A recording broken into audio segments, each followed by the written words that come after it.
আন্দোলনে শহীদদের স্মরণে রাজধানীতে পদযাত্রা করেছে বৈষম্য বিরোধী ছাত্র আন্দোলন। ৪ দফা দাবিতে সপ্তাহব্যাপী রেজিস্ট্যান্স উইক কর্মসূচির অংশ হিসেবে শাহবাগ থেকে ধানমন্ডি ২৭ নম্বর পর্যন্ত এই পদযাত্রা করে তারা। পরে ধানমন্ডি ২৭-এ আন্দোলনের শহীদদের স্মরণে গায়েবানা জানাজা ও মোমবাতি প্রজ্বলন কর্মসূচি পালন করে। জয়ন্ত কর্মকারের রিপোর্ট। বিকেলে শাহবাগ মোড়ে নিহতদের প্রতি শ্রদ্ধা জানিয়ে অবস্থান নেয় ছাত্র জনতা। হত্যার বিচার চেয়ে নানা ধরনের স্লোগান দেয় তারা। এ সময় ৪ দফা দাবি তুলে ধরেন তারা। এছাড়া ঐক্যবদ্ধ হয়ে সাম্য এবং মানবিক মর্যাদা সম্পন্ন দেশ গড়ার শপথ নেয় তারা।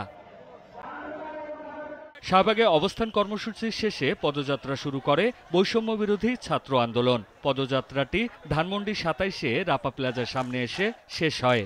সেখানে অবস্থান নিয়ে নানা ধরনের স্লোগান দেয় তারা।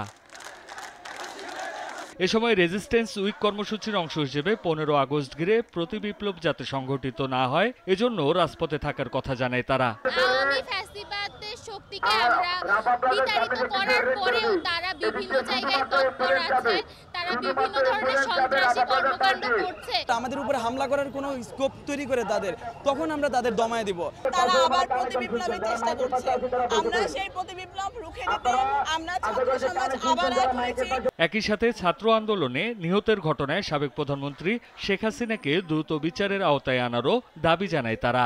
আমরা শেখ হাসিনার ফাঁসি দিয়ে আমাদের বিচার স্বাধীনতা সুনিশ্চিত হবে। যতদিন পর্যন্ত ফ্যাসিস্ট সরকার হাসিনার বিচার আওতায় না আনা হবে ততদিন আমরা ছাত্র সমাজ আমরা রাজপথে থাকব।